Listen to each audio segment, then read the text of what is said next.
రాహుల్ పౌరసత్వం పరిశీలిస్తున్నాం. పౌరసత్వం రద్దు పిటిషన్పై కేంద్రం సమాధానం. డిసెంబర్ 18లోగా నిర్ణయం తీసుకోండి. కేంద్రానికి అలహాబాద్ హైకోర్టు ఆదేశాలు. ఇదేం కదా, రాజీవ్ గాంధీ వారసుడే రాహుల్ గాంధీ. రాజీవ్ గాంధీ ఇందిరాగాంధీ వారసుడు, ఇందిరాగాంధీ నెహ్రూ వారసురాలు. మరి ఈయన పౌరసత్వాన్ని పరిశీలిస్తున్నామంటే ఈయన పుట్టింది ఇండియాలో పుట్టిండా లేకపోతే వాళ్ళ తల్లి స్వస్థలమైన ఇటలీలో పుట్టిండా అనేది ఒక అనుమానాలు, సందేహాలు వ్యక్తమవుతున్నాయి. సరే, అక్కడ పుట్టినప్పటికీ ఇండియా పౌరసత్వం ఉన్నదా లేదా అనేది కూడా ఈ బీజేపీకి వచ్చిన అతిపెద్ద డౌట్. మరి ఇండియా పౌరసత్వం లేకపోతే ఇన్ని సంవత్సరాలుగా ఆయన ఇక్కడ ఎందుకు పార్లమెంట్ సభ్యుడిగా కొనసాగుతున్నాడు? ఓ పార్టీకి వర్కింగ్ ప్రెసిడెంట్గా ఎందుకున్నాడు? వాళ్ళ తల్లి ఒక 10-14 సంవత్సరాలు కాంగ్రెస్ పార్టీని ఎట్లా వేయగలిగింది?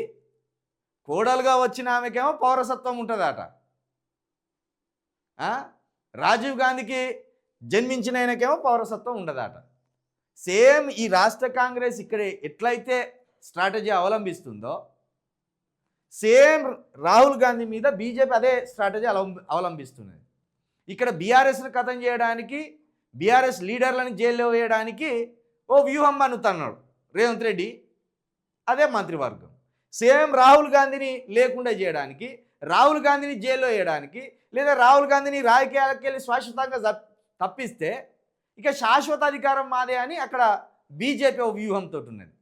సేమ్ వ్యూహాలు అక్కడ బీజేపీ కాంగ్రెస్ మీద ప్రయోగిస్తున్నది, ఇక్కడ కాంగ్రెస్ బీఆర్ఎస్ మీద ప్రయోగిస్తున్నది. కాబట్టి ఇది ఎట్లా అసలు ఇట్లా సిగ్గు అనిపిస్తలేదా? రాహుల్ గాంధీ అనేటోడు మన దేశం పౌరుడు. వాళ్ళ నాన్న రాజీవ్ గాంధీ గారు, ఆయనకు ఇండియా పౌరసత్వం పరిశీలిస్తున్నారు.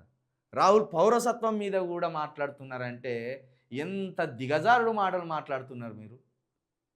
అట్లా అనుకుంటే ఒకసారి మోడీ గారికి కూడా టెస్ట్ చేయండి, అమిత్ షా గారికి కూడా టెస్ట్ చేయండి, బీజేపీ నేతలందరికీ టెస్ట్ చేయండి. వీళ్ళ పౌరసత్వం ఎక్కడి నుంచి వచ్చిందో బయటపడుతుంది. వీళ్ళు మైగ్రేట్సా లేకపోతే స్వతహాగా వీళ్ళు మొదటి నుండి ఇక్కడ భారతీయులేనా అనేది అందరికీ టెస్ట్ చేయండి. ఇది ఒకటి టెస్ట్ చేస్తే అయిపోతుంది కదా.